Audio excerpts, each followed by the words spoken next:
It was supposed to land as a laugh. That's what I told myself when I opened my mouth in the middle of our friend's living room and tossed the word out like confetti. Loser. One word, one laugh, one little moment to keep the mood bright and make me look quick and funny. I didn't plan what happened after. The way faces changed, the way he went quiet, the way I watched the life I had walk out the door with car keys and a hard, careful calm. If I had known what that one sentence would cost me, I would have swallowed it. I didn't. I said it, everyone heard it, and now I live with the echo. The night was simple on paper. A casual gathering at Julia and Connor's place, a big old Craftsman with string lights on the back deck and too many shoes piled by the door. About 20 of us from the same circle. Work friends, neighbors, people we've vacationed with, people who know our coffee orders without asking.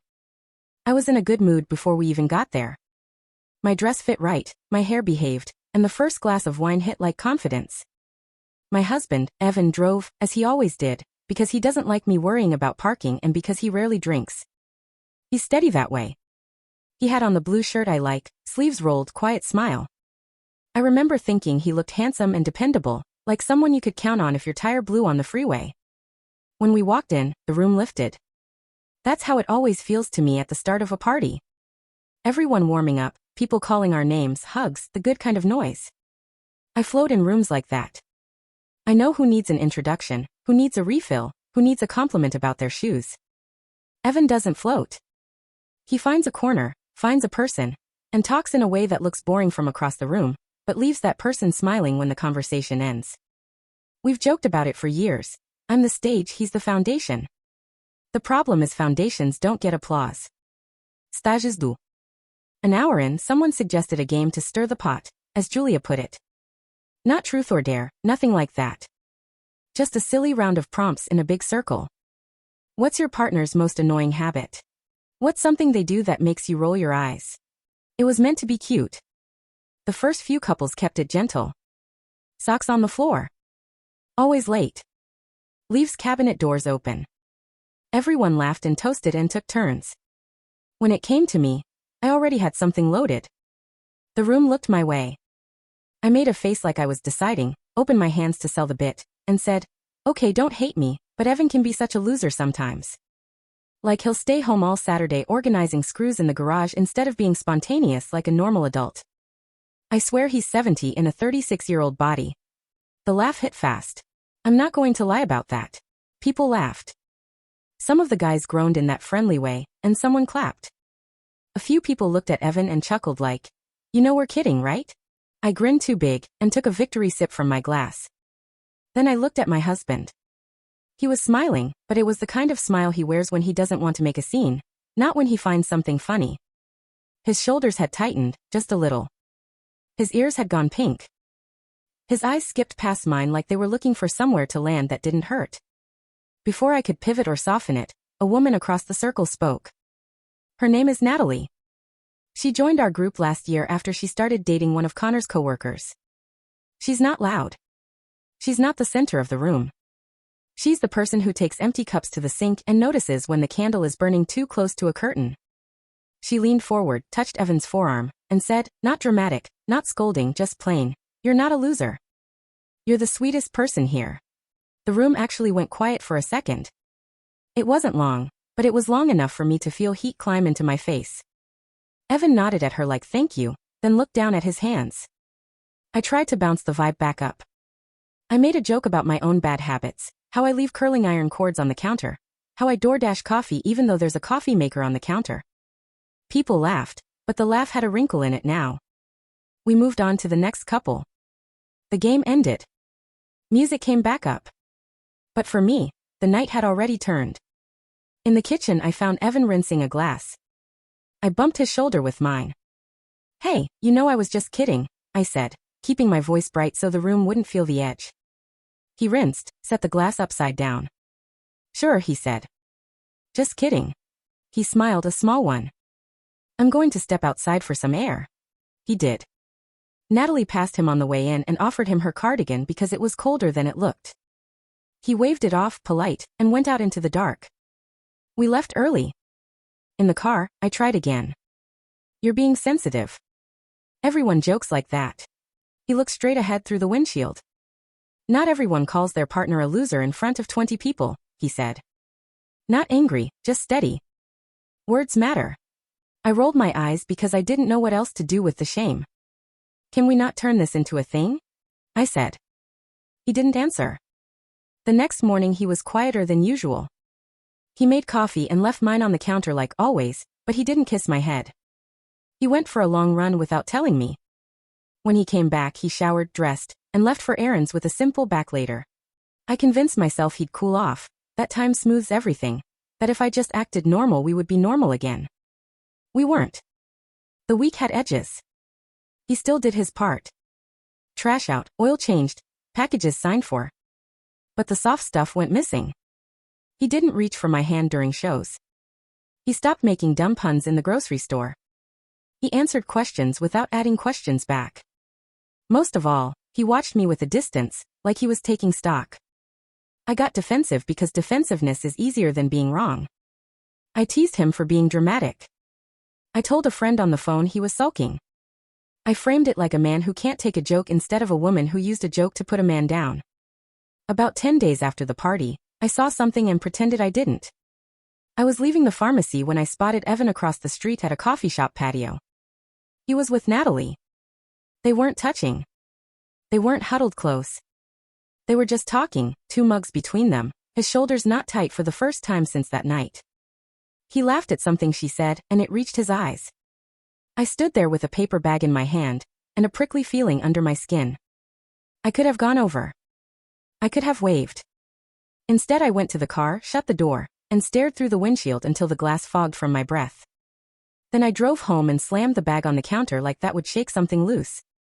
When he came back later I asked, "Good day?" He said, "It was fine," and kissed the top of my head, which somehow felt worse than not kissing it at all. I waited for him to mention Natalie. He didn't. I waited for him to lie. He didn't do that either. He said nothing. Silence is a shape you notice once you start looking. 2 weeks after the party he asked if we could talk.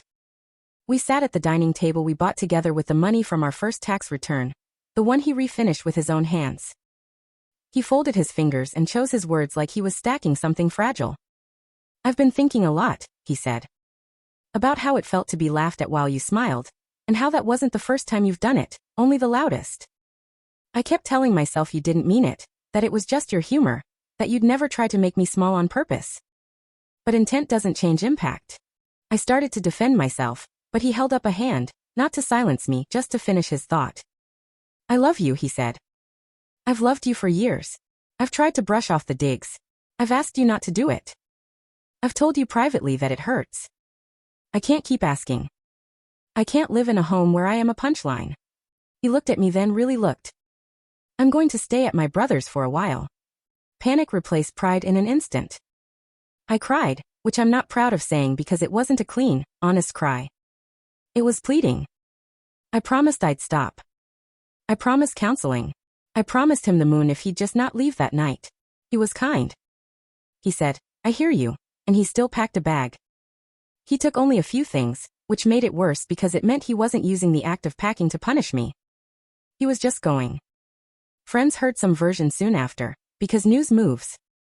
A few texted to check in. I told my side, which at first was still the joke about sensitivity. But stories don't stay neat when you sleep alone. I woke up in a quiet bed and heard my own sentence again, the exact tone I used on that couch, the way the room laughed, the way he didn't. Over coffee I almost called him to say I was wrong. I didn't. I sat and scrolled until the screen asked me if I was still there. A week passed. I didn't see him, but I saw signs of him. Our shared calendar stopped syncing because he'd made a new one. A sweater he used to toss over the chair was gone because he'd come by while I was at work and picked it up. His mother called me to say she loved me, and then asked gently if I understood why this was happening. I said I did and started crying again, the honest kind this time. She said, "Kindness is not weakness," and we both let the line go quiet. Then the thing I pretended not to fear became a photo I couldn't unsee. Evan and Natalie at a weekend market, holding paper cups, his hand at the back of her shoulder in a way that said safety. No kissing. No show. Just 2 people standing close because it felt natural. I stared at it until the edges of the screen felt hot. I clicked away, then back again, then away, then back. I wanted to be angry at her, but anger doesn't stick to people who tell a hurting man he isn't a loser. It rolls off. What sticks is the truth. I did that.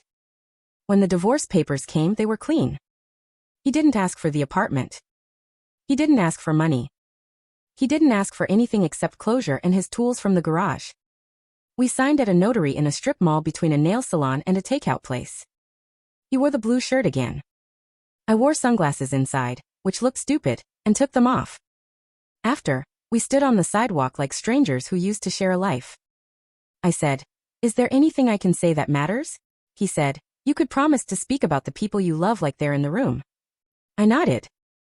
"I'm sorry," I said. He nodded back. "I know." Then he left with a paper envelope under his arm and the last of his calm. My friends didn't hold a vote, but it felt like they did. Invitations slowed, then stopped. Group chats went silent on my phone but not on others. One person told me straight, "You've been mean to him in front of us for a long time." We laughed because it was awkward. It wasn't funny. Another said, "Natalie didn't steal him.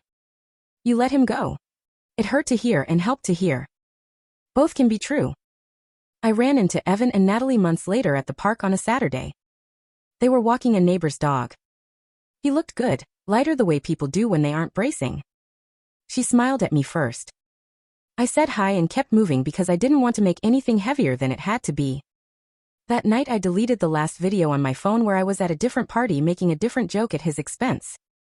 I watched it once, winced at my own face, and pressed remove. I wish I could say I changed fast. I didn't. I still wanted to defend myself some days. I wanted to say it was only a joke, one more time and have that be enough. But every time the sentence reached my mouth, I pictured his ears pink and his jaw set while a room laughed and a woman who barely knew him told him he was kind. I pictured my husband, the one I loved, shrinking in front of me. I pictured the moment he stopped. So this is my life now. A quiet apartment, a microwave that still dings at the same volume, a couch that feels bigger than it used to. I see our old friends sometimes at the grocery store. We do small talk. They are polite. I don't push for more. I am learning the difference between being funny and being cruel, between being the center of the room, and being the reason someone else wants to leave it. I am learning that a steady man is not boring, that a careful person is not a loser, and that if you win a laugh by cutting the person you promised to protect, you didn't win anything worth having. Evan seems happy. I know because people still post pictures. Hikes, a small backyard party, him helping someone move a sofa, his palm at the edge to keep the wall from getting scuffed. I don't zoom in anymore, but I don't look away either. He built a life that fits him. She fits in it.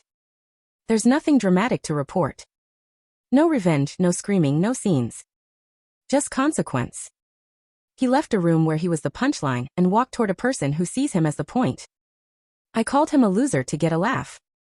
He became someone else's safe place. And I lost everyone who watched me do it.